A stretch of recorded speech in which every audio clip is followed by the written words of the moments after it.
the Super Speedway. Welcome to episode 208 of the Super Speedway podcast, recorded Wednesday, September 1st, 2021.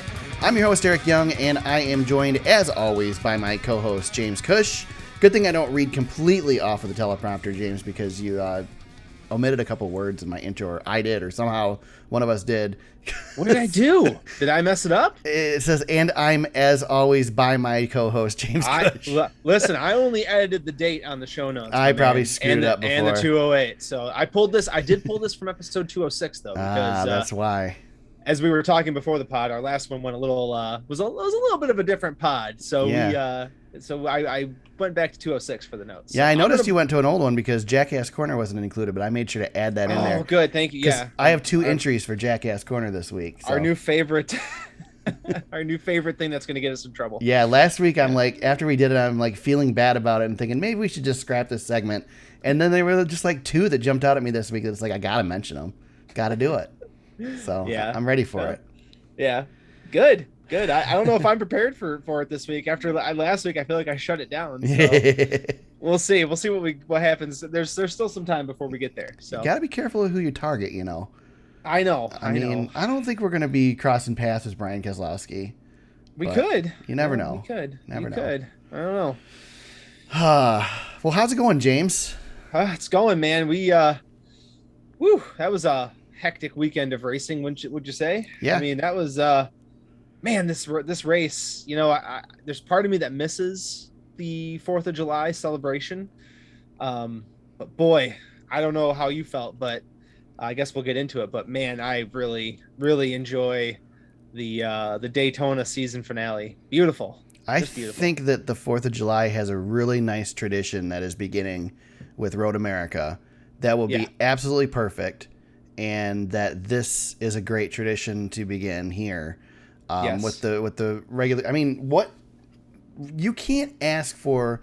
I mean, maybe the only way you could set up a more crazy scenario, and then it's just like you're trying to be nuts, would be to make this Talladega instead of Daytona. Yeah, but you shift some things around. Right? I like the fact that we start and end the regular season with Daytona, and we have this race that really is you don't know what's going to happen until, I would say the checkered flag, but lately it's until turn 3 on the final lap. But yeah, you just don't know what's going to happen, and it's everything's up in the air, and that's what we want out of this, right? Yeah, and you come to a race where everybody who's fighting for a playoff spot has the same, outside of a handful of cars, Rick Wares of the world. We'll probably get into that. But most teams are coming to this race with the same loaded gun. Like they all know they have a shot, and that's what was exciting about this race was you had LaJoy and Bubba and Austin Dillon doing, you know, that whole thing with Tyler Reddick, and it was just, there were so many moving parts at the end of the field.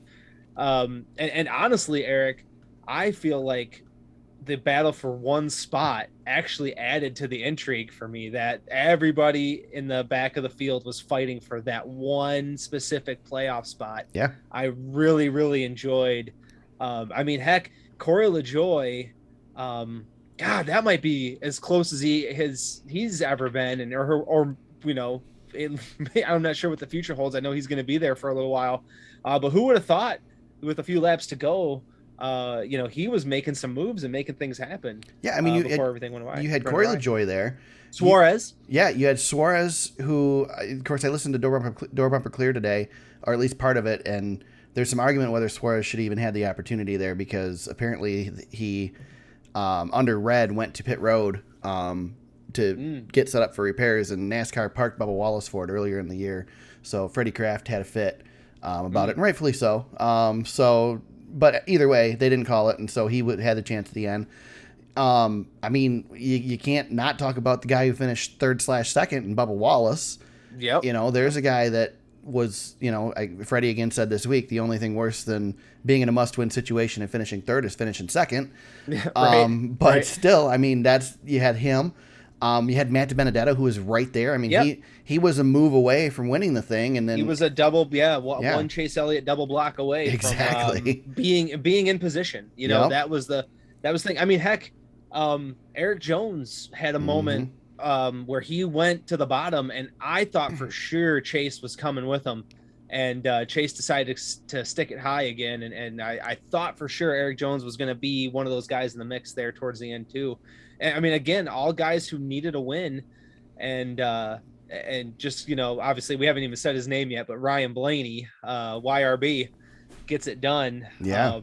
And you know, I guess the only thing that disappointed me, Eric, was we had another Daytona that finished in turn 3 versus the first start finish line. But well, they talked about that. They talked about that on DBC too. I think TJ Majors said it, that this package lends itself, the way it is. We're gonna have these races at Talladega and Daytona and in turn 3, because the runs that everybody gets, it's all about that block down the backstretch. The closing rate's still faster than the block. And so you're going to continue to have everybody drive into each other going into turn 3. So I think we might as well get used to it. Which I don't know. I mean, I don't know what you thought, James, but you know, they changed the package from Talladega this year after Joey Logano got airborne. I thought that they didn't take anything away from the quality of the racing. I mean, I can use air quotes for quality because you can decide whether you like this type of racing or not. But I thought they still had the quality racing that we've seen at Daytona. You still had the closing rate. You still had, you know, great side-by-side pack racing. And we saw Kevin Harvick get turned around in an accident that guaranteed, if this was the old package, he would have been airborne. Yeah. And kept him on the ground, solidly on the ground.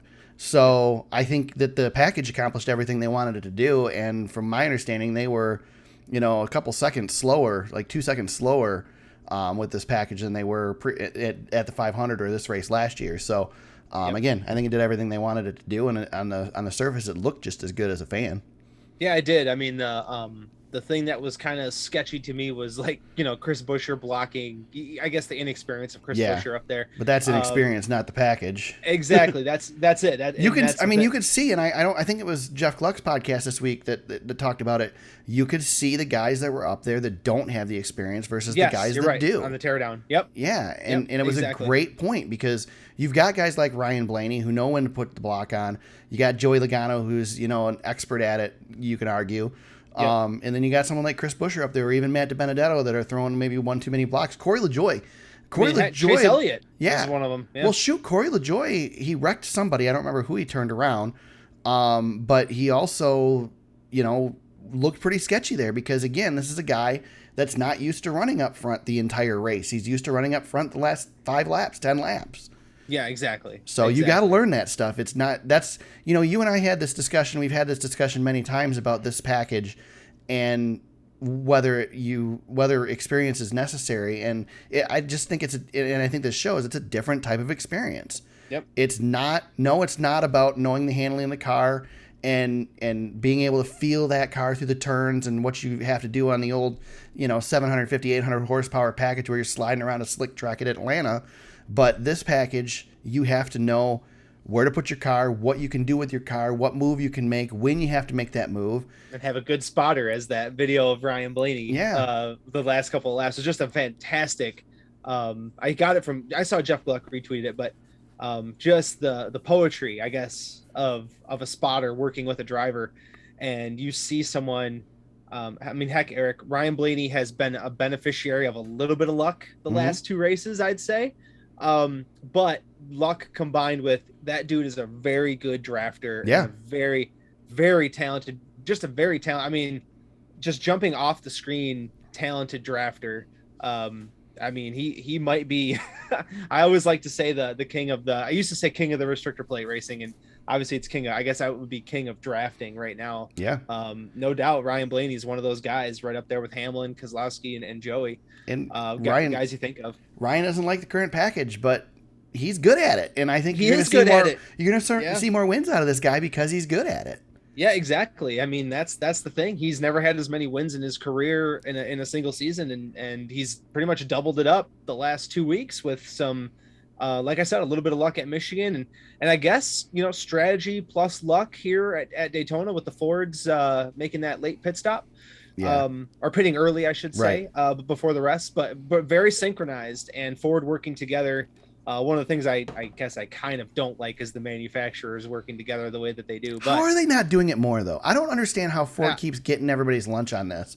they're Toyota, kicking everybody's butt, man. Kicking Toyota, everybody's they butt. can't even figure out freaking what lap they're gonna do stuff on. Bubba's talking Couldn't about, get organized. yeah, like Yeah. I don't get it. How many races does Ford have to do this before they go, oh, you know what? Maybe we should all work together. Yep. Strength in numbers for Ford. I mean, they've got enough cars to that's where I think maybe Toyota suffers a little bit. They've Yeah, only got the five, I guess 6 if you count the 96. They've only got the 6 cars out there. And I thought late in the race it looked like they were ganging up behind Bubba to help give him a run, they were, but yeah, Bubba got the message and he went a lap too early. yep, and they all yeah, and the Chevys again. The Chevys couldn't get organized, but you watch the Fords get ready for pit road. They all start shifting to the bottom of the track, and I mean Keselowski and I think Briscoe got a little bit off the pace there, but the rest of the Fords were would have liked to have seen it play out for him without the caution, I guess, but again, they put themselves in the right spot, and all the Fords ganged up at the front of the pack, and Ryan Blaney, when you got the guy who's the best at it at this moment out there, you're gonna sneak a win from time to time, and that's what they did. Well, let's look at the turning point of the race, James. We had our obligatory, mandatory Rick Ware Racing caution on lap 141. Wasn't that ridiculous? So here's the deal. This was my original Jackass Corner, James, because when you wreck 3 of your 4 cars in the same accident, all by yourself, they're all running in the back of the pack. They're not even racing with each other, and they wreck 3 of them to bring out the caution and completely change the outcome of the race. And this is not the first time we've seen a Rick Ware Racing car change the outcome of a race this year. It's happened before. It'll happen again. What in the hell, man? Yeah, like, at what point when you're sitting in the tower for NASCAR, do you not just pull out just grab the drawer of charters and just go rip it in half? Yep. And say, come on, we got some guys that need some charters right now. Oh man, I don't know. Yeah, it's a combination of a lot of things that are going on there. But man, that was. I know they're all running together because they're at Daytona, but that was a little bit of bad luck too. But I want to give out the benefit of the doubt, but when it comes to Rick Ware Racing, I just can't. I can't give him the benefit of the doubt. Do you remember when Jimmy Johnson ran the Madagascar paint scheme? Was it Jimmy that did it? And he wore the clown wig to the track? Yeah, that should be standard equipment for Rick Ware Racing. The rainbow clown wig. Yeah, clown wig and maybe clown noses. I don't know. Well, we've run the SpongeBob cars too. We could throw a bunch of cartoon characters on there, and I mean that would be very fitting for them. Yeah. Come on. Oh, so bad. That was so bad. If it didn't happen again and again and again, I know. It's the Mike Joy, and that's Cody Ware. Right. But he finished second in the IndyCar in Indianapolis, so we got to remember that. That's right. Anyway. Yep. Anywho. Yeah, so Ryan Blaney gets himself another win. 2 races in a row for him. 7th victory of his career, 224 NASCAR Cup Series races. 3rd victory this season. We're excited last week because it's the first multi-win season he's had. Now he adds another one to it. Yeah, and some momentum going into the playoffs now, 2nd in points. Yeah, well, that's what I was going to ask you, James. And we tend to do this a lot when we get a winner that maybe we didn't expect. Yep. And of course, this is Daytona, so does it matter that much? Probably not. But you got a guy who just got 2 wins in a row. He's had a 3-win season. He's up there as far as race wins this year now. Mm-hmm. Does your mind change with Blaney? Does Blaney become a championship favorite or at least a Final Four favorite at this point? Well, here's what I like for him right now is that I think if he can get to the round of 8, which he's got cushion now, you've got Texas and Kansas in that round, and there's no reason he can't, do a little bit of that, drafting expertise that he's had and maybe get out there. I think he's one of the 4 that's going to get there, and I'll maybe don't know if I'm giving away my Final Four by anything. I don't have him in the Final Four, but I say that reluctantly because I think with the cushion he's had and also the experience of last year, which was a complete dumpster fire, in the first round of the playoffs. I mean, there was no reason that team should have been eliminated in the round of 16 like they were last year. Yeah, he's going to be, we've got Talladega coming up. He's going to be good there in the second round. He's getting through the first round this year. There's no way that's going to happen again. So I like his chances to get to the Final Four. And if he does, Eric, we've seen Penske bring really fast pieces to Phoenix. Keselowski last year had the fastest car for most of the day, just to, wasn't able to get the job done in the championship race, but had a fast car. And if Blaney can get there, they're going to be tough. They will be really, really strong. Again, you got to get there though. And this field is going to be tough. This is a very tough playoff field once you get to 12 drivers, and we'll talk about the playoffs a little bit later, but this is a tough field. This is, I guess, as open as it's been that I can remember. So we'll see, but I like his chances. I really do. I think I'm not a huge believer in momentum, Eric, but I really think that with the bonus points they've earned with the tracks coming up, this is a guy that we really got to consider for the championship. I personally think after the top 13, it's a very open playoffs. I think there's 3 drivers, and we'll talk about it when we get to our brackets. I think there's 3 drivers that are pretty much solid, not making it through. And aside from that, it gets really interesting and really tough to choose, and it's kind of a crapshoot. Yep. I look forward to talking about it. Actually, I'm chomping at the bit to get there, but we still got Daytona. Yeah.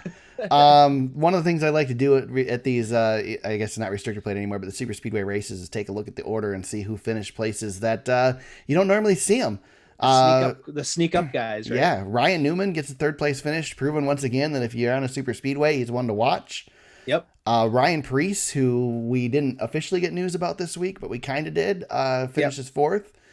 Tyler Reddick, 5th place finish for him. Survivor. Man, that car was destroyed. It was blowing up, Eric. The car was done, and that team got him.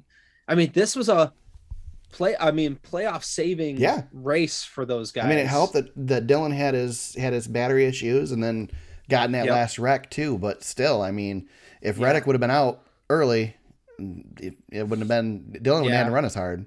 Yeah, I didn't like the race that the 3 team called. I felt like because the points were going to be tough for them to make up. I didn't like the strategy in the first and second stage from those guys. I just kind of thought they were a little bit messy. That being said, without the battery issue, he's got a shot to sneak into the playoffs. But yeah, Tyler Reddick was right up front. He had a shot to win the sucker. Yep. I guess that's the one story, and before we get back to the rest of the list here though, but since we're talking about him, Tyler Reddick made that last playoff spot and it was up for grabs, and he dodged a lot of bullets, and that team dodged a lot of bullets, but kudos, that was a yeoman's effort by those guys to make sure that team made it into the playoffs. And congratulations, man. This is first, second season and first trip to the playoffs. That's a big deal for them. Yeah. And it was interesting that, we had the same thing that used to happen at Richmond. We went into this race. There was all this hype about changing positions and somebody sneaking in and that last spot. And we left Daytona the same way we went into Daytona with the same 16 drivers in the playoffs. But boy, was the drama a lot better than at Richmond. Drama. Oh my God. Yeah. I think Reddick said before the last restart, he was already tapped out emotionally, which is, I mean, that's gotta be just daunting.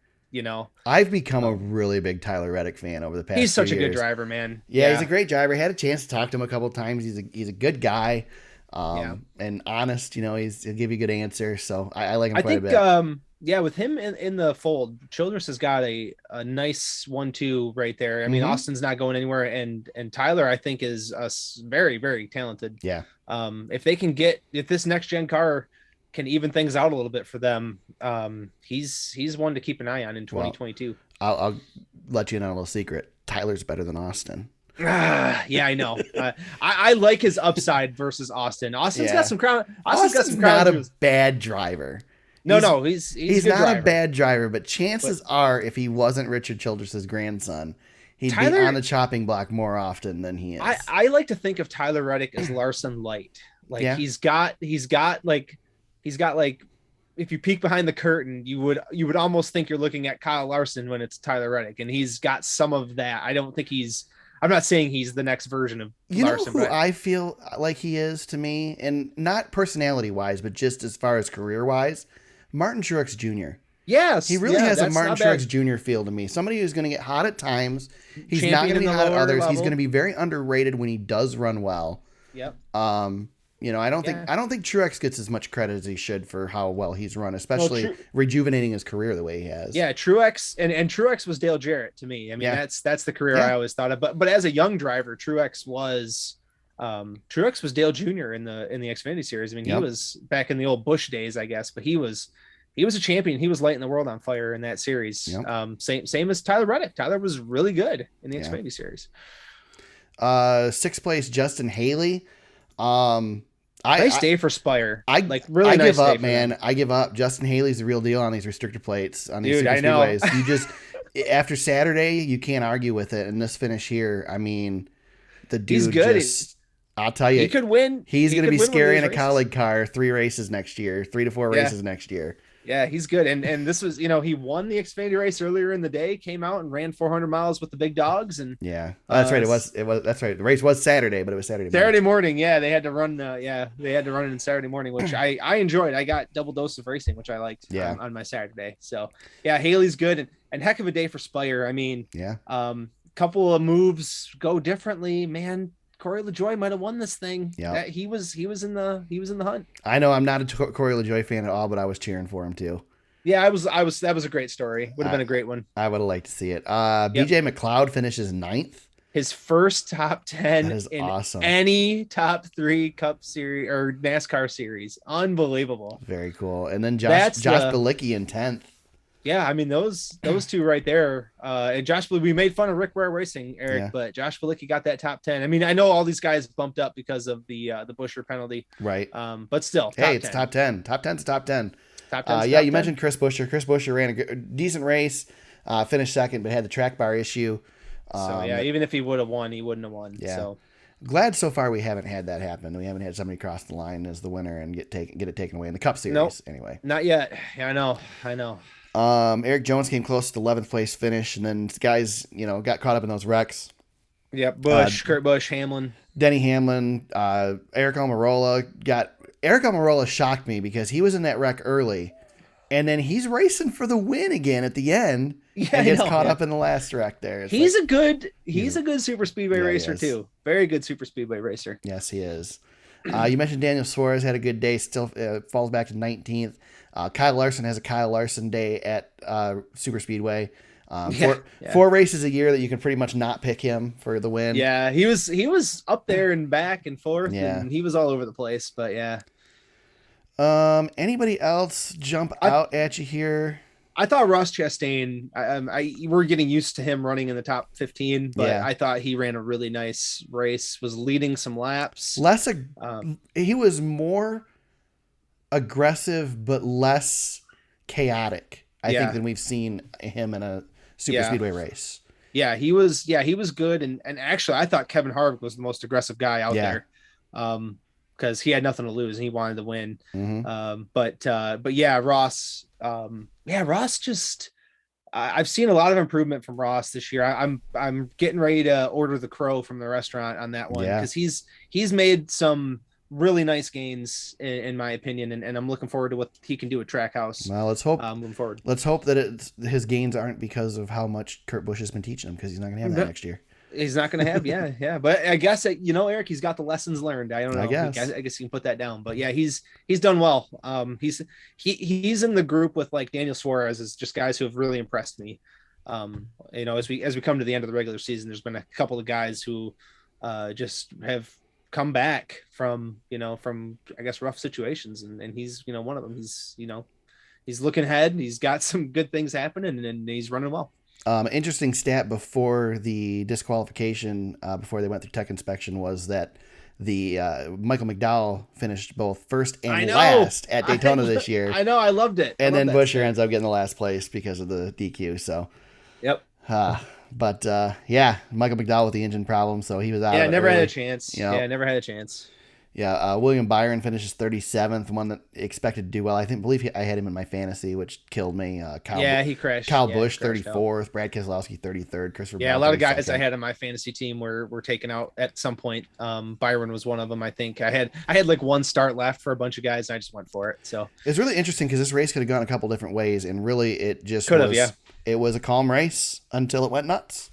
Yep, yeah. The guys know? were just kind of riding up on that high line. Nobody wanted to make that move low, and The fact that we ran three wide as much as we did throughout the day and didn't have a big wreck early was kind of shocking. I mean, yeah. I wonder if maybe that's the horsepower reduction a little bit, maybe stabilizing those cars. Well, I'll tell you, there were some saves that were made that shouldn't have been made. So Kyle Busch, yeah, we didn't mention that at the end of stage 2, right?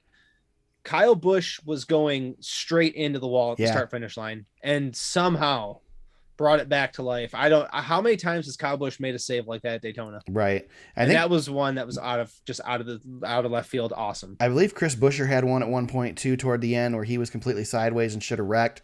I know those last 10, 20 laps or so, there was some craziness. A lot of cars that should have been wrecked that weren't. Yeah. Man, Kyle Busch, just every time he does that, it's just like eye-popping talent. The thing is Kyle can do that with one of those cars that everybody else would spin out in. I know, yeah. He can do it with the slot car, and he can do it with the real race car. So it's ridiculous. Anything else, James? I think this one checked all the boxes for me. It was great. Great race. Yeah. I don't know what else we could really add other than we talked about Ford having that nice little strategy there, but kudos to NASCAR on a great day. I thought it was a great race. We didn't have any natural disasters on Saturday night. The track didn't fall apart. No curbing coming up, nothing like that. It wasn't a bleep show that we've been getting too accustomed to. It was a nice, just good NASCAR race. Speaking of which, did you see that the door bumper clear guys got called into the NASCAR hauler? I heard, yeah. Thank God that NASCAR doesn't listen to our podcast. Maybe we should be nicer. Jackass Corner wouldn't have lasted more than 1 week. No. As we mentioned, Friday night we got to run a few laps and then throw the caution flag and red flag and save till Saturday morning. The Wawa 250 for the NASCAR Xfinity Series, also known as the Colleague 250. James, what better? I mean, so here's the thing. This is my argument I have for you on the Toyotas not being able to work together in the Cup Series. There are 3 cars in this team. They are outnumbered across the board, and this race was their race.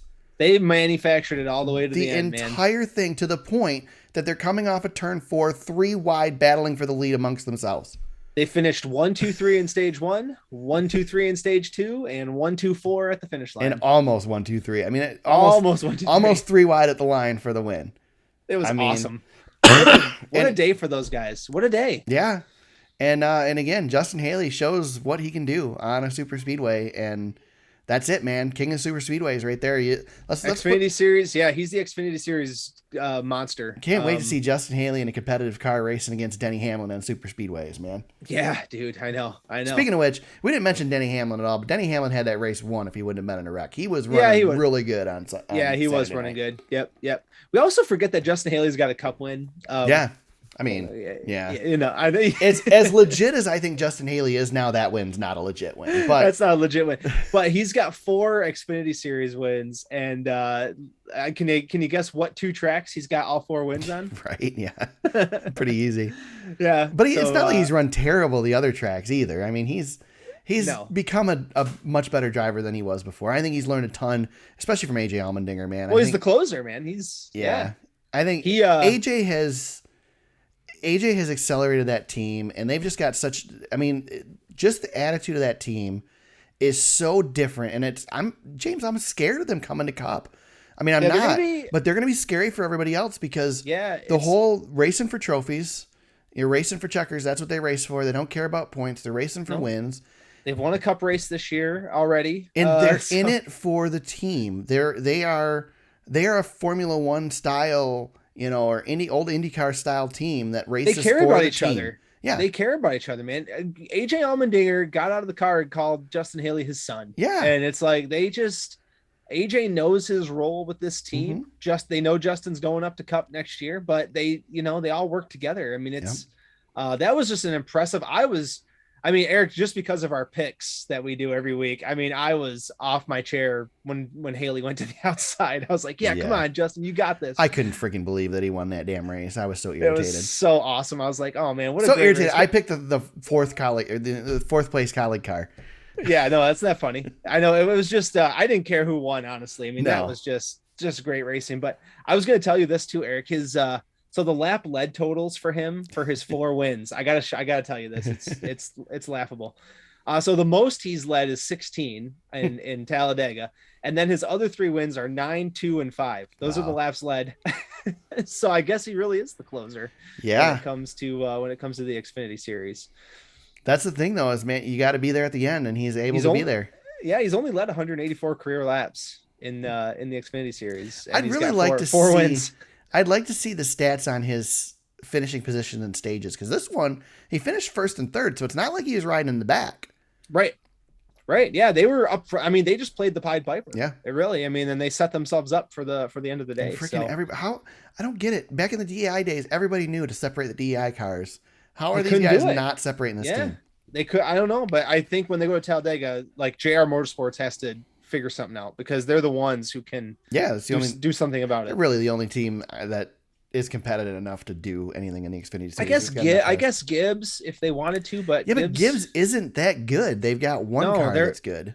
They're more individualized, I feel like, in the Xfinity Series. This colleague thing is, they've got something cooking. That's because Gibbs has a bunch of bought rides in the Xfinity Series versus colleague, which is the teams or the drivers that Matt Colleague wants. Yeah, it's just sleeves rolled up type of guys. Yeah. It's awesome. I'm excited to see them in the Cup Series. I really hope they're able to bring this type of success, which they already have. Yeah, I'd like to see them get to 2 or 3 cars in the Cup Series in the next few years. I know they're going to be part-time for a little bit with some of their rides, but yeah, I'd like to see them continue to continue to grow with that Cup program. And they're doing this thing organically, Eric, which is what we like to see.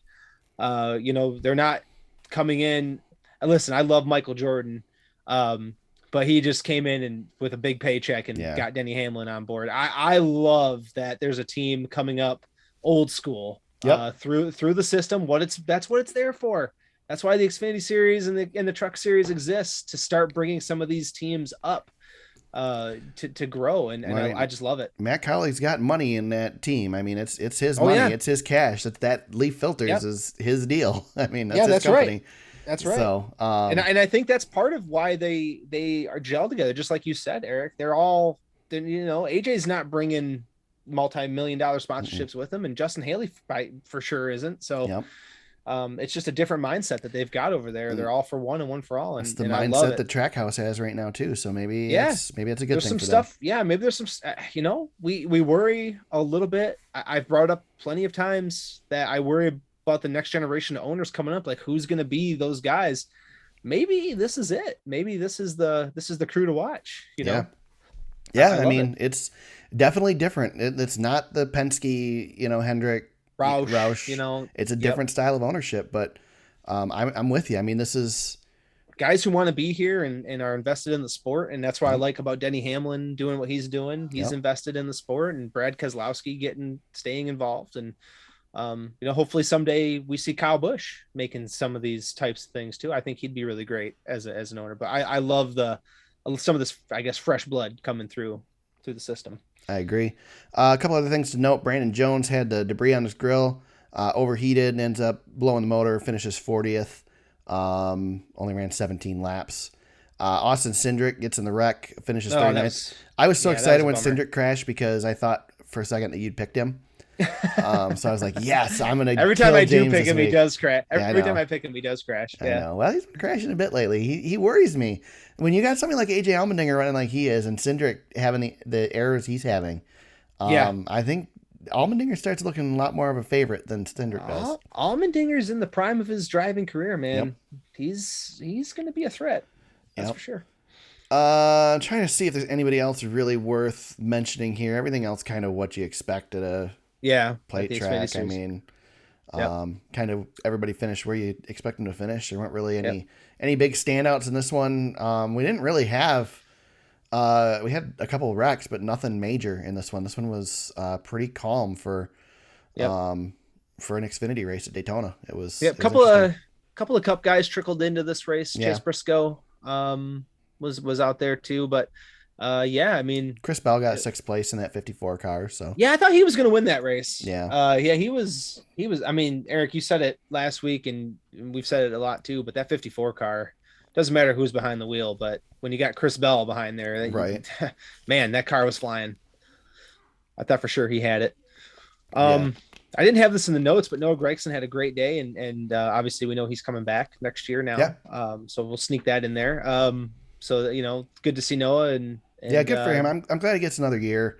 Yeah, me too. He needs it. He needs another year. He just hasn't had a good year this year, and I don't think it's indicative of what Noah is as a driver. I'm glad to see Junior Motorsports investing in him and keeping him another year, or Bass Pro Shops investing in him. Whoever's putting the money down. Yeah.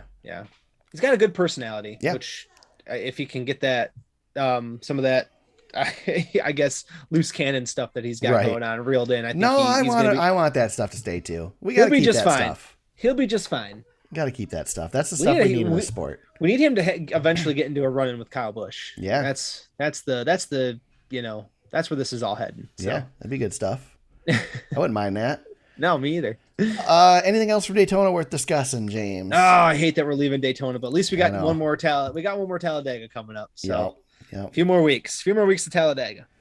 Yes, sir. Let's talk about some news. We had the shocking news this week, James. Nobody saw it coming. Yeah, no kidding. Kurt Busch going to drive for 2311 in 2022.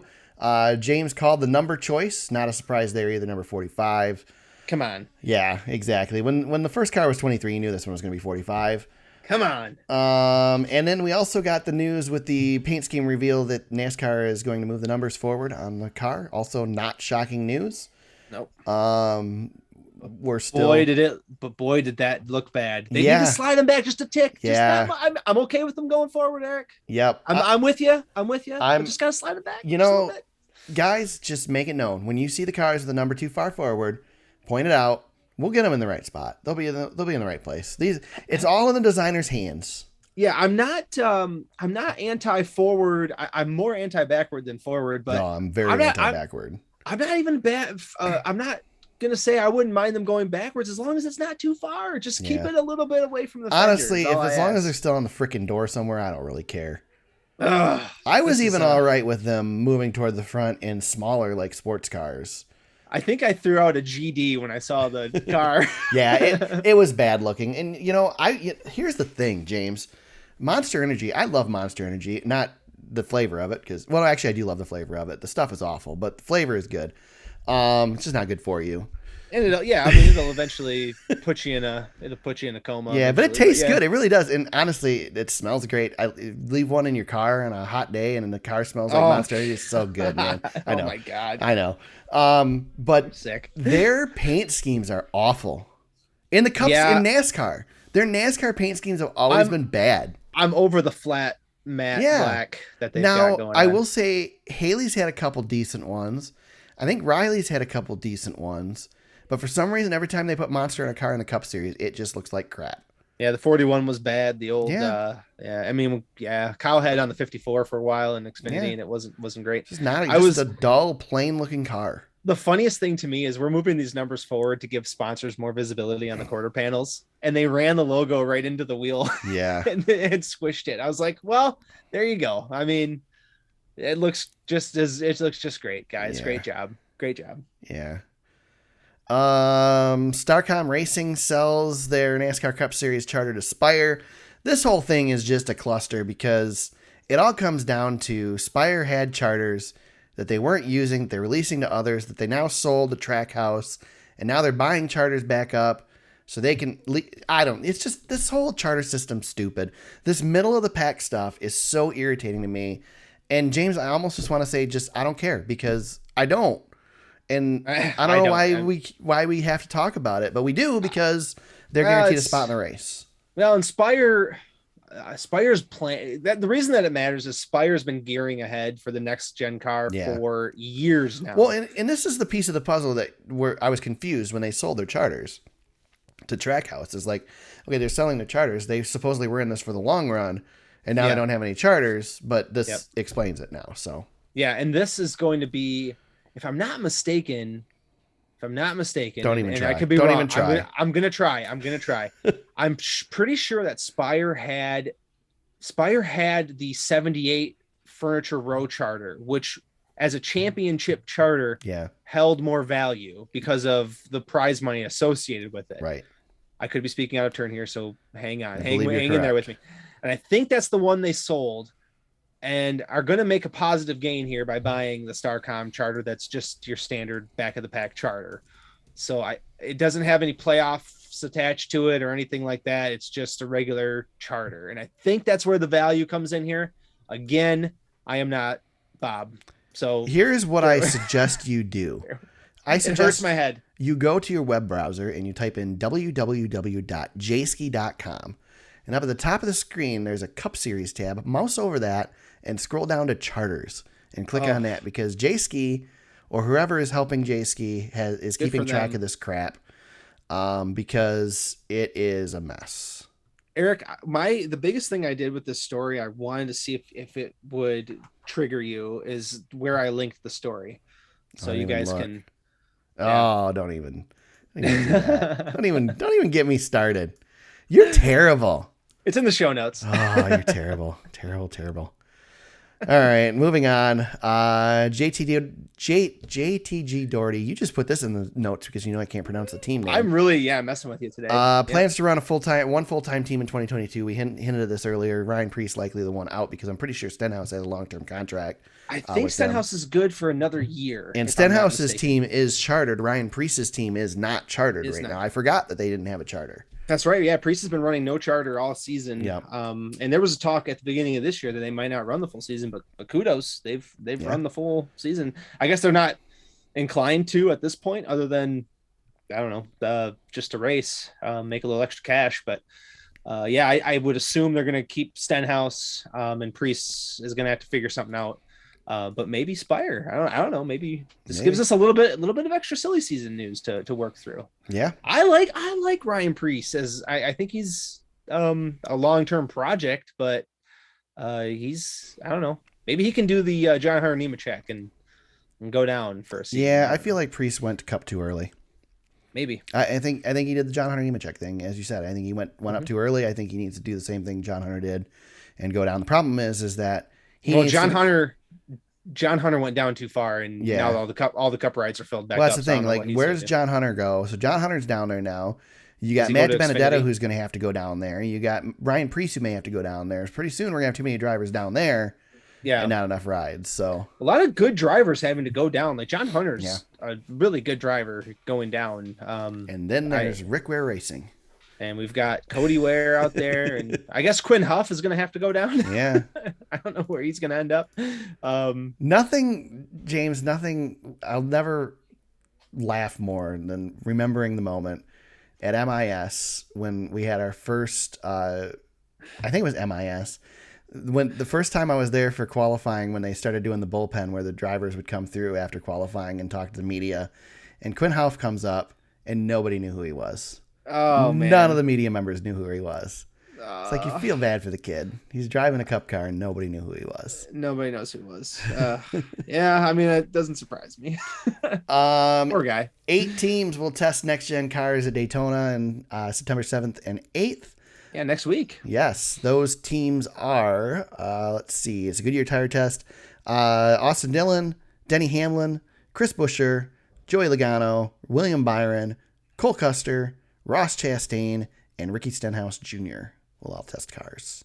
Mm-hmm. See Ricky Stenhouse Jr. being at that test right there? Yeah, exactly. That does tell you something, doesn't it? Yeah, I think it does. Yeah. But yeah, that's, I mean, it's just, I guess this is going to be the most next-gen cars we've had on a track. So yeah, I guess that's not only that, it's news in that way. They're also team prepared, which is, I think, the first time we're having that, is it not? Yeah, I think you're right. Yep. And I saw a picture of Joey Logano's car floating around on the interwebs, and his number 22 is smack dab right behind that front tire too. So we'll see what that does. But yep. So we're gonna have some drafting going on at Daytona with the next gen car. Yeah. See if they wad them up. Yeah. Ross Chastain wants somebody to crash it. Maybe he'll be the one to do it. Maybe we'll find out. With that, any news we missed, James? I know there's not a whole lot here, but Not a whole lot of news this week. I think the biggest was the Kurt Busch news, and that came out, of course, after with the podcast again. Right. That broke during the race weekend, which was it was really a strange time that it broke Saturday morning, did it not?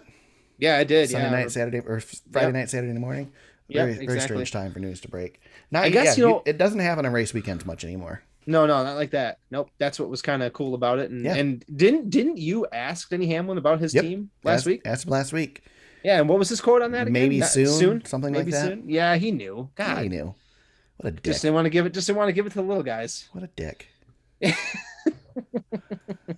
I have places I could go with this right now, but I'm going to leave it alone. Just based on recent social media posts, we'll leave it at that. That's closer than I thought you were going to get with that story. Right? I'm not touching that story with a 10-foot pole. Let's talk playoffs, James. It's playoff time. Yeah, man. We got our playoff field. Let's first, before we go through our bracket, let's look back a little bit on some of our predictions from the beginning of the season. We'll go through some of these. We won't go through all of them because some of them are not finished yet. Yep. But let's look here. We both had a big gamble, and those are both still good to go. Yeah, they are at this point. I think they are on fire, good to go. Yeah. I think both of definitely. There's definitely a decent chance for both of them. Mm-hmm. James has William Byron competing for the championship. I would assume that means in the Final Four, right? I think and the way his season's been going, he was like on a top 10 run for a long time there. I think this is a good one to go. Well, I will give you a small preview of my bracket, and I don't have this coming true. But it was also. No, it wasn't that tough of a decision. Heck, if he has a good round 8 and just barely misses it, I'll be okay with that. Yeah.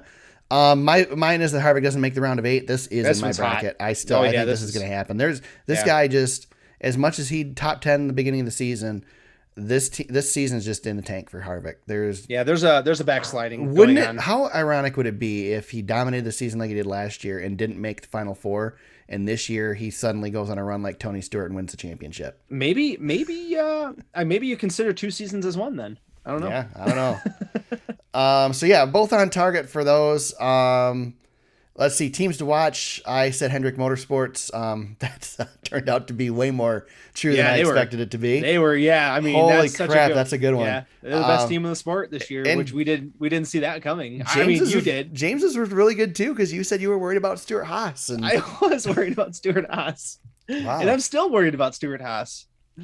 They've been terrible. It looks like we know what we're talking about. I know, so far we're doing good. Yeah. Let's see. You had for the 2 drivers that made the playoffs last year, didn't make it in 2021. You had Cole Custer and Austin Dillon both out, which was a good pick. I had Eric Almirola and Kurt Busch both out, which is a terrible pick because both of them are in. In both you and I had Christopher Bell in. We were right there. You had Bubba Wallace in, and he didn't make it. One spot. Bubba. I had Ricky Stenhouse Jr. in, and I don't know what the hell I was thinking on that one because that seems like a really stupid choice. He thought he would win a speedway race, maybe. Yeah, maybe. First driver to win their first race this season. I had Matt DiBenedetto. You had Chase Briscoe. Neither of them have won a race yet. I thought I was close at Indianapolis, though. Yeah. Dang. Yeah, definitely. Well, Matt's had his shots, too, though. Yes, he has. Yep. I got to give Matt credit. He made a big deal about that crew chief change, and he's right. It's turned that team around. That team is a competitive team again. It is doing what it should have been doing all along, and makes you kind of maybe think that maybe Matt isn't the issue there. Maybe that was a team issue. So maybe. Too bad it's too late. Not that it matters, because as Penske said, he didn't have a ride next year anyway. But Matt seemed to think he did. What will be the best race of the year? This is hilarious. This still could occur. James picked the Indianapolis road course, which I would say, I'll tell you what, James, it was a good race. I'll give you that. It was a good race. It was entertaining televiing. It was a good race. If you can't really blame the cluster that happened at the end, because it's something as much as we should have kind of seen it coming. It's still a freak incident. I don't give too much blame for that. It's not the worst race of the year because we still have Coda on the board. So I guess I'm not completely wrong. I said the Bristol Dirt Race was the best race of the year. That's a no too. I left because I was doing green and red. I saw that. And I left this one because I'm like, was it a good race? I don't even remember. I mean, I remember it, obviously. It was a good race, but it wasn't anything to write home for. It was a thing that happened. Honestly, James, I think we're both wrong because I think this weekend was the best race so far. Yeah, it was. We should have known. Topped it. After last year, we should have known better. Yep. Yeah, might as well just pick it every year. Yep. Worst race, verdict still out on this one. Pocono 2 was mine, which is not true because was that the one that Larson cut the tire down on? No, that was Pocono 1. But either way, both Pocono races were actually decent this year. They were solid. Yeah, Poconos are solid. Definitely shorter distance. Shorter distance there is good. Daytona Road Course, I seem to remember, was pretty entertaining. Yeah, it was a good race. Yeah, wasn't there were great. There were some shots being fired by a couple of guys. Remember, Kurt Busch was sliding through the grass, and Larson. That's before we knew Larson was going to be have this season too. There were some good things going on in that road course race. We still have time. I mean, Texas is still coming, so we could still beat this. But what do you think was the worst race so far? You have Coda. One? It has to be Coda. Yeah, I probably have to agree with you. Coda was pretty bad. I mean, it was entertaining television though, so I guess I don't know. I mean, it depends on what you think. Yeah, it was a bad race. And then Final Four and 2021 champion. I guess we'll get to that when we do the playoff. Yeah, we'll get to that. I'm not even going to talk about it right now. I think we are very much wrong with our 2021 champion, though. So you and I both had the same pick. I think we're incorrect. Yeah. But we'll see. So let's talk bracket, James. I'm trying to think the easiest way to do this. Do you want to just give our Final Four and then break down the rounds, or do you want to start at the round of 12 and move up like we've done in the past? I don't care. You can go either way. It doesn't matter to me. We usually, I have a feeling that probably 3 of the 4 in the round of 16. Heck, we could start with the round of 8 because that's where I think it gets interesting. I don't think the round of 16 is very interesting. Okay. All right. Let's do who we got in our round of 8. Okay. Let's see how many we have on who are the same. Yeah. We both got Kyle Larson in there, right? Yeah. Larson's in. Yep. Chase Elliott. Yep. I got Chase.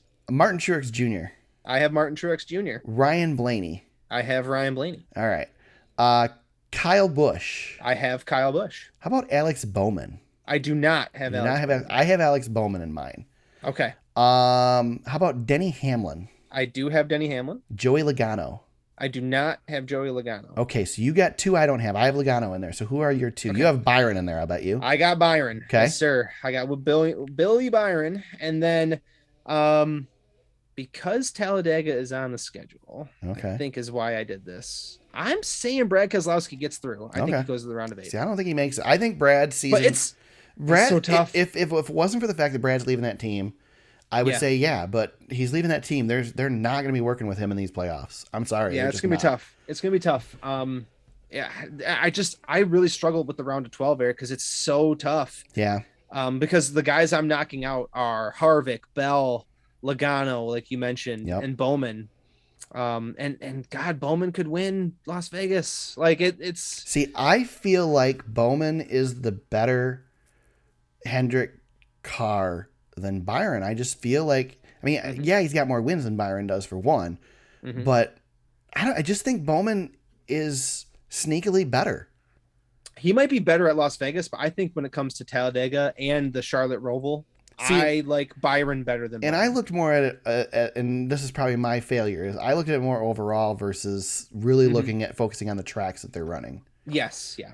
Yep. So there's nothing wrong with that either. I took a different route than you did. Yeah, there's nothing wrong with that either. I went by tracks, horsepower packages. I kind of took a look at both and kind of made my decisions from there. I am curious, who do you have falling out of the round of 12? Round of 6.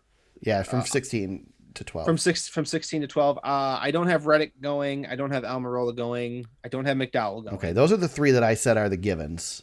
Yep. I felt those were the givens.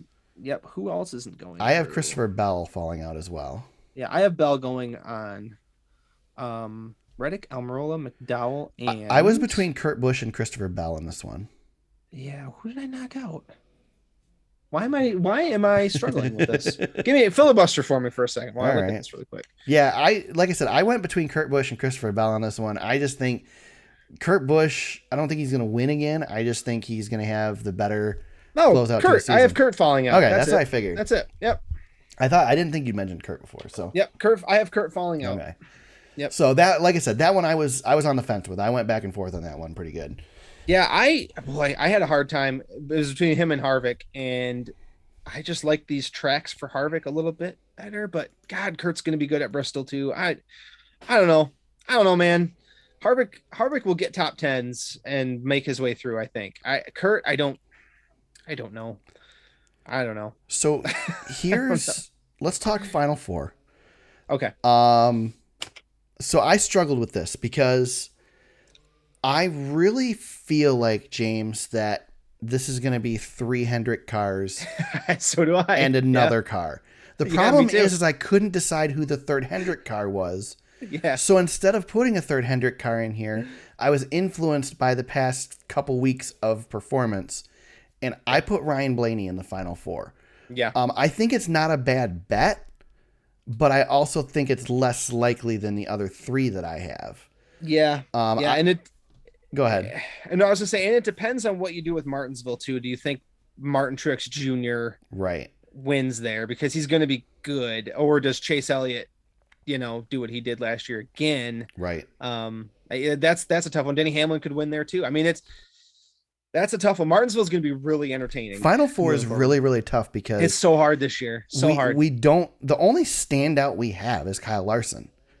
That's right. I mean, really, nobody else really is like, holy crap, they've just been great everywhere. I mean, Chase Elliott's been pretty good most places. Yeah. Probably pretty confident he's probably going to. Do you have Chase in the Final Four? I do. I have Chase and Larson in the Final Four. I do as well. Yep. And then, yeah, I think that there's going to be a JGR car there, but it could be Truex, it could be Kyle Busch, it could be Denny Hamlin. Yep. I chose Truex. I think Truex is the guy. Mm-hmm. And who do you have for your third? I have Kyle Busch. Okay, you have Kyle Busch in there. And I have William Byron. And you have William Byron. And I have Blaney in there. And again, Blaney is just based on the past couple of weeks and the fact that he's got momentum right now. And going into the playoffs, what better time to have momentum than going into the playoffs? So Right. And that's the thing is, like, I wanted to possibly put Truex in. I just think Kyle Busch has been running. Yeah, he's been running really good. Pretty good. I mean, he had a rough finish at Daytona, and the Indianapolis road course was a little bit of a mess. And of course we had the rain at Loudon. So if you knock some of those out of there. Before that, he was second, first, third, second, and then you knock out a couple of these, it's fourth and seventh. So he's got some consistency and he's bringing some speed. He's leading laps. And Truex hasn't been good lately. Yeah, Truex has been kind of going the other way, but we're going to Darlington where he absolutely dominated in the spring. So again, like, it's pick your JGR car that gets through. But looking at those tracks in the round of 8, Texas, Kansas, Martinsville, I mean, that just smells like Hendrick all day. So Larson's going to be tough to beat, but I think his cohorts are going to be right on their heels. So if you've got Bowman in the round of 8, why not? Why can't he go into the Final Four? So right. Pick your poison. But with like Kansas on there, I that's why I kind of like Byron, because Kansas and Homestead are, they share a lot of similarities. So I really feel like there's going to be 300 cars, but I just couldn't decide the third one. I mean, they're the best team. And we've had a lot of Joe Gibbs cars in the past get into the finals. So I just think it's a Hendrick year. And if you pick 300 cars, no matter what order or whatever, I think you're going to be making a smart bet. Yeah. But I think you've got to have Gibbs represented, just because I think they are, as far as the 750 goes, I think they're a little bit better than everybody else on the bigger horsepower tracks. Yep. So at the beginning of the season, we both picked Kyle Busch as our champion. Yep. He's not possible to be my champion at this point because I don't have him in the Final Four. You do still have him in the Final Four. Mm-hmm. Is he your champion this year, James? Yeah, I got him in the champion. Really, you still have him as the champion. I think so. You're going the smart route because I'm going to Phoenix. If it's a one race playoff, listen, this is Kyle Larson's year, and if he doesn't win, I'll be disappointed. Right. But going into what that track is at Phoenix, if he's in my Final Four, I'm picking him. I was listening to Sirius XM NASCAR radio today, and they were talking about this in the Final Four. And in this format, since we've been doing this format, only one time really has the championship favorite ended up winning the championship, and that was when Martin Truex Jr. did it. Yep. But I'm going with it happening a second time, and I've got Larson now as my champion. Yeah, I don't blame you either. Like that team's. I feel like They're betting so good. against him right now is like It's betting not against good. Jimmy Johnson when Jimmy Johnson was winning. Yeah, he's won all the big stuff this year that he's raced. If he doesn't win this championship, the whole season's a failure. He's won everything there is to win. Yep. Except the Daytona 500. Exactly. Yeah. I mean, really? And that's the thing with Kyle Busch too. It's like for him, every season that he doesn't win a championship right now is a failure. Yeah. No matter how good he's performing or not. That's like true. That's where he is in his career. Yeah. But Larson's had the performance. Like I said, he's won everything on dirt that he's done. He's won the All-Star race $1 million. I mean, yeah, you're right. He's claimed all the trophies. He's got one big one here to go and get, the regular season champion. He's got the points bonus. He should coast through to the round of 8. Yeah. That round of 12 with Talladega in there really mixes things up, but he should be fine. He's got a 1 race buffer basically. Yeah. He's going to be happy that Talladega is in the round of 12 and not the round of 8. That's right. Because that can hurt him in the round of 8 for sure. But I think he'll be able to overcome it in the round of 12. And the round of 8 with Texas and Kansas being on the schedule, I mean that sets him up for a nice buffer. You've got Vegas and Charlotte, the Roval in the round of 12. Those are going to be 2 decent tracks for him as well. Yeah. He's going to have that buffer. He can completely just screw the pooch on Talladega and probably still be fine. So he'll be fine. Yeah, he should be totally fine. If he's not in the Final Four, it's almost as big of a travesty as Harvick not making it last year. But look what think happened. about that. Harvick had 20 more points than him. That's crazy. Which is crazy. This goes to show you this is all. Who knows what's going to happen? Yeah, it could rain. That's what's Texas great again. about this system. I'm sorry if people hate the system, then I don't know what you guys are watching because this is good stuff. All the years we've been doing the bracket, this was the most difficult for me to get through. So I took a couple of swings with mine just because I feel like I can get away with it because I think it's that close. Yep. Everybody behind Larson's is tight. I played pretty safe except for Blaney. Blaney's my really only real one. And I hemmed and hawed about him. He's probably my 5th place guy if I had to pick. God, Eric, I don't even know if Chase, honestly, I don't know if Chase Elliott makes it to Phoenix. I'm with you. He may not. It's just crazy. I'm with you, but again, you got Martinsville there. You got Charlotte. You got Martinsville. You got to feel like he's going to be fine. Yeah. So I don't know. It's interesting. Gotta love it. Yeah. With that, we kick the playoffs off this weekend with Darlington. It is not the throwback weekend this weekend. We will have some throwback cars this weekend. But it's Southern 500 back at Darlington. Labor Day weekend. Can't beat that. And I get to make my pick first because James, we tied this week. Again, yes. Literally tied with points at Daytona. Yes. I know. We can't get away from each other in this thing. Just stupid. It's 6-point difference right now, and Eric picks first. Yeah, I get to pick first, which is tough because I spent all my time today working on my bracket and did not work on my picks for this race. So I'm winging it here. I have to pull up who I picked last race because I don't remember. So for last race, let's do truck series. Yeah, truck series. So for the trucks, you are not allowed to take Sheldon Creed. Okay. And who are you not allowed to take? So I know how to play defense. Carson Hocevar. Oh, that's right.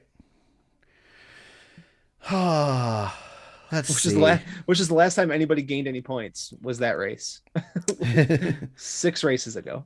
I am not going to do what I often do when I don't prepare, and I'm not going to pick the driver who has the best average finish here. And I'm just going to go with the tried and true, got to bounce back because he's had a couple crappy weeks with John Hunter Nemechek as my pick for this one. Son of a gun. Well, Sheldon Creed's already punched his ticket because they're in the playoffs. Yes. He's punched his ticket to the next round already. Oh, this truck series. For what it's worth, Ben Rhodes has the best average finish here of the truck series, active truck series drivers. Yeah, I think because I was going to take Sheldon Creed, but the fact that he's already punched his ticket kind of bothers me. So I will take Mr. Rhodes. Yeah, Ben Rhodes and Sheldon Creed are the only 2 active drivers that have a win here as well. Ben Dusty Rhodes. It's a good pick. All right. Xfinity Series is this weekend as well. And I believe isn't one of them a doubleheader? I think are the trucks a doubleheader with the Cup or something? I don't have that in front of me. You put me on the spot, and I don't have it in front of me. Hold on. No, I think the trucks run Friday. Hold on. I feel like there's a doubleheader this weekend in some aspect, but maybe I'm wrong. Let's take a look at the schedule. Let's September see. 5th. Let's do the list. No, yeah, the trucks are a doubleheader. Yep. On Sunday. September 5th. Sunday? Yep, they race Okay. Sunday. So we should have picked. See, you screw these notes all up. We should have picked Xfinity first. Come on, James. We always pick the trucks first. Come on, James. Get your crap together. Oh my god. Let's see. Xfinity. So you are not allowed to pick Jeb Burton. Yeah, it's pretty easy. I am not going to go with. I'm not going to go with the best average finish. I'm also not going to go with the guy who's got a win here, but I'm going to go with a guy who's finally getting some momentum going this season and go with Noah Gragson. Noah Gragson. We got a couple of Cup guys in this race, just for, just to let it be known. Denny Hamlin. Denny Hamlin's going to run. For me. So we're picking second, then, is what we're saying. I guess, we might be picking for second because Denny's in the 54. Yeah. He won. Yeah. Give me, this might be a little bit different. It's not a road course race, but give me AJ. Nice. I think AJ. That's a good AJ pick. Allmendinger. You can pick. He's a good pick every week. Yep. And then you said, I'm sorry. Noah Gragson. Noah Gragson. Thank you. Yep. I want to make sure because I'm updating the spreadsheet. Yes, right I appreciate that. I appreciate that. Yes. It's always nice that that's updated. So yes, it's good stuff.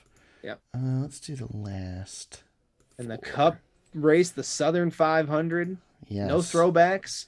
Now, important to note that all playoff drivers start in front of the field. So That's 1 right. through 16 are just the playoff guys. Ryan Blaney on the pole. Brad Keselowski will start last out of that group. He'll start 16th. Michael McDowell 15th. So that's kind of cool, I guess. Who can't we pick? You cannot pick Denny Hamlin. Okay. I cannot pick Eric Jones. Not a problem. for Darlington, even though he's won the Southern 500, but not in that 43 car. Where the heck do we go next week? We go to Richmond, right? We go to Richmond next week. The last stinker. This is my favorite part of the schedule right here, right now. Yeah. Michigan, Daytona, Richmond's the stinker, and then we go to Bristol. Bristol. That influences us a little bit. Yeah, you want to have somebody for Richmond. But again, you can't pick Mr. Hamlin. Yeah, I'm gonna go Martin Truex Jr. here. Yeah, he dominated. I figured that's what you were gonna do. I was really thinking about flat out dominated. I was thinking about Kyle Busch. I just like Truex better here. He led 260 some laps in the spring. Yeah, just incredible. Just incredible. Well, I don't know what I'm going to do. Was that your pick? No, I don't know. I don't know what I'm going to do. Yeah, I wanted Truex. That's fine. Actually, normally I would take Larson here, but I'm not going to. I'm going to take Kyle Busch. Are you saving Larson for next week? He might be an option for me, but I don't know if I'll take him next week. He seems to have struggled there lately. He won there though before. He's won there before, yes, with the 42 car. Yeah. But I'll take KFB this time around. I'll take that. Yeah, thank you. Because we have the increased horsepower this week. Yes. So I like I said, take Larson. That was my other pick. I was leaning towards Kyle, but yeah, and maybe Denny Hamlin might have something to say about this race. But yeah, we'll see. I think Truex is the guy to go though. Man, it's gonna be tough. I don't know. Under the lights is a little bit different than what we did in the spring too. So we'll see. Martin was really good here. Remember last year in this race too? He was really good, and then he tried to cut up in front of Chase Elliott and basically screwed up both of their days late in the race. Yeah, that's right. So, okay, cool. So Ben Rhodes, AJ Allmendinger, Kyle Busch for me, John Hunter, Noah Gragson, Martin Truex for you. Let's see if we can get away from each other this week, one way or the other. I don't know. Yeah, it would be nice. I would love to take the lead since I haven't led in weeks. 10 to go and we are tied. Basically tied. With that, let's talk fantasy. James, I managed to pick the winner of the race and still finish 11th. Yeah, you're in a little bit of a tough spot. But let me just load it up here really quick as my fantasy league takes its sweet time. We do have a why are they putting a pop-up in? I already set my roster. All right. So Daytona results. You already set your roster for this weekend? I get nervous and I set it as soon as I possibly can, and then I usually fiddle with it. Freight Train, our buddy Todd, was the winner, 200 points. Barron Speedway, our buddy there, who was co-host on the pod a couple weeks ago, and Green Eggs and Hamlin, 1, 2, 3. Before Joey had his issues, I feel like I would have won the day, but that stinks. But we go overall standings, Eric. And remember last year I made a little bit of a playoff charge. Well, this year, so Ranger still leads. However, I'm coming. Remember I did that. That's my new thing. That's my new thing for Ranger every week. I'm coming. Nice. Ranger leads. Eric, I enter the playoffs 99 points behind. I cut it to double digits. Nice. I don't know if I'm ever going to get closer. This might be it. So Ranger leads. I'm second. And Todd, with his win, he's not too far back. I've got 4,789, and Todd's at 4,735. Eric, you have slid to 7th.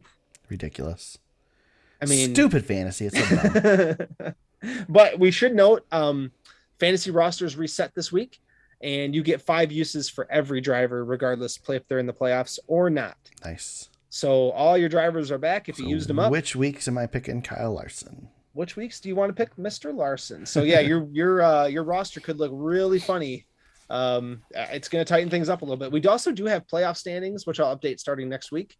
Because I won those playoff standings last year, but it doesn't matter. Didn't result in beating Ranger. He was still too good. But man, I was excited when I saw that I'm less than triple digits on. Triple digits on. Like I said, I may never get closer. So there you go. There's your fantasy update. Our too long fantasy update. That's awesome. All right, James. It is time for our new segment. We're going with the new segment first, right? Isn't it Jackass Corner time? That's no, fine. shout outs. That's right. We do shout outs. We can do whatever one you want, man. I'm good. Let's do shout outs first. You got any shout outs? This is a kind of a tried and true one. But NASCAR Memories on Twitter, one of my favorites. I been following that guy for a long time, and he's just got good stuff all the time. And if you're listening to us and following us on Twitter, you should be following NASCAR Memories. It's good stuff. There you go. That's awesome. I like that.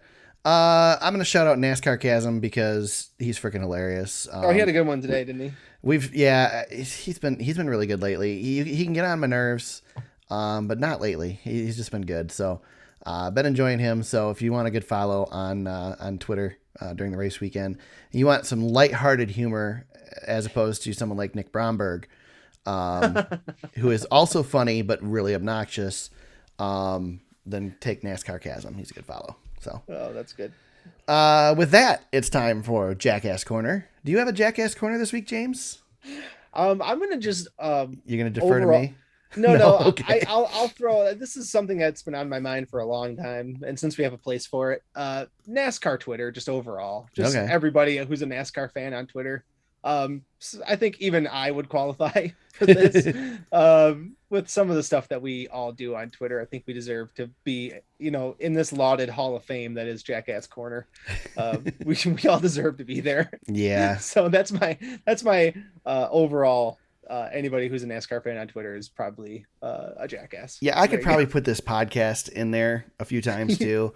I've had some terrible takes on things that I've thought about afterwards and just gone, what the hell was I thinking? But I have a better Jackass Corner this week, James. Yeah, this one's all you. Last week I felt like I took the crown. Now it's your turn. Yeah, so I already talked about Rick Ware Racing, so I had to. I figured I'd get that out of the way so I could save this one. So here's the thing, and James brings up NASCAR Twitter, which actually leads into mine pretty good because there is a lot of critique on NASCAR Twitter of NASCAR racing. There's a lot of critique of the format that we have now, the chase format, the championship format, the playoffs, the package, stage racing, whatever you want to call it, all the gimmicks that we have in NASCAR. We don't like the gimmicks. We want to be pure. Oh, I know where you're going. We want to be the pure racing series. Well, when you think pure racing series, James, what do you think of? If you really want to say purity, the most pure form of motorsports, you probably think, I don't know, Formula One? Yes, Formula One. Let me look at the results from this past weekend's race, the Belgian Grand Prix at Spa. Max Verstappen wins the race. Laps completed 1. 1 lap, James. Under caution for rain. They tried twice, to run the pace lap, line up the field. never ran a green flag lap, and ended the race. And they awarded half points because they didn't make 75% race distance. Did not plan to run the next day. Formula One says it would have been too hard to run the next day, James. Too difficult for them to do that. And in the meantime, they're trying to figure out what to do for fans because the logical choice isn't apparently refund all their freaking money for the tickets they paid for to watch a race they didn't get to watch. Can you be a bigger jackass than that? I'm sorry. No, I love Formula One. They won. You win. I've really grown to love Formula One, but this is the reason that Formula One continues to just shoot themselves in the foot. They do this all the time. It's, yep. Yeah. And they do it all the time, man.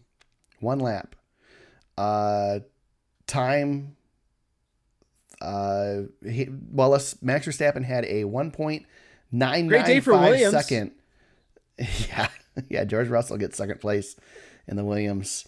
Lewis Hamilton finishes third. Danny Ricciardo fourth. They qualified for the race win. Wonderful. Max Verstappen gets a win on his resume for one lap. Now, to be fair, this track is a disaster. As much as the purity of the sport, when you're constantly wondering how bad you're going to injure drivers because the track is such a poor layout, you probably should rethink the layout of the track. I know that Spa is looking at doing that. There's some talks of some reconfiguration there, which I think will help that. We had an awful crash in, I don't remember what series it was, this weekend as well. So to be fair, if they would have sent the cars off into turn one in the rain as it was, i.e. NASCAR at Circuit of the Americas, we probably would have seen a horrible, horrible wreck. But this was just stupid. Just stupid. Yeah, it's really bad. It's not even a street course. You could have freaking postponed the thing a day. I don't know what the weather was like the next day, but every time somebody bitches in NASCAR because I thought we could race in the rain, we should race in the rain. Here, look at Formula One didn't do it. So can you imagine if NASCAR ran one lap and called a race? No, because James, I'll never bitch about a halfway race again. Because at least we get to see half the race. It's so funny. I did see Spa tweeted at Bob Pockrass. Yeah, I saw that too. I saw that. Yeah, unannounced. Yeah, asking if they had lights. Bob's an international superstar. He is. I didn't know that. That's so good. That was great. That was my favorite part of the whole F1 weekend. Yeah, I kept checking into this race and throughout the day, especially because, there wasn't a NASCAR race Sunday, so there wasn't really anything else to watch. It wasn't an IndyCar race. So I'm like checking in to see, they're not really going to just cancel this race, right? And sure enough, they just called it. Did you see the story of Lewis Hamilton having to use the Porta-John? No, I didn't see that one. Oh my God. It is like one of the funniest quotes of the weekend. He said someone left a bomb in there. And I was like, oh my God, I can't believe he's talking about this. That was one of the funniest quotes of the whole weekend. That's funny. And of course he's like, super British. Right. And said he had to go to toilet. And I'm just like, huh. That's the first time That's funny. I heard that one.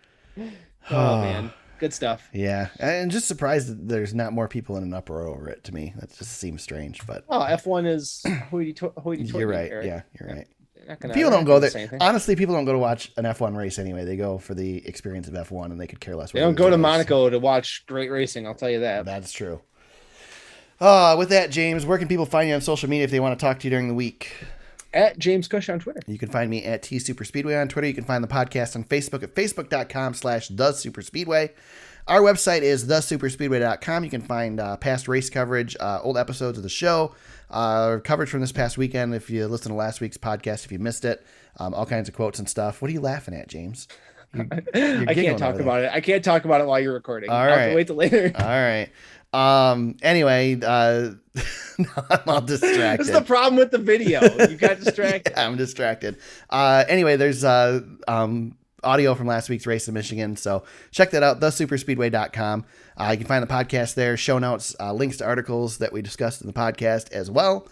And you can find the podcast on Apple Podcasts, Spotify, Google Play, Stitcher, and SoundCloud, wherever you found us today. We hope you subscribe and continue to listen, and hope you come back next week. We'll be back to discuss the beginning of the playoffs, first round of the playoffs, Darlington, the Southern 500. We'll see who gets the lead heading into the championship, James, and finally get an idea of what things are going to look like. There's only 10 races left. It's crazy. I know we're at the nitty gritty, man. We're gonna finish another season of this dang podcast too. I know. It's awesome. It's crazy. So we'll Yep. be back next week to discuss it all, break it all down, and preview the following weekend at Richmond. Until then, everybody, let's go racing.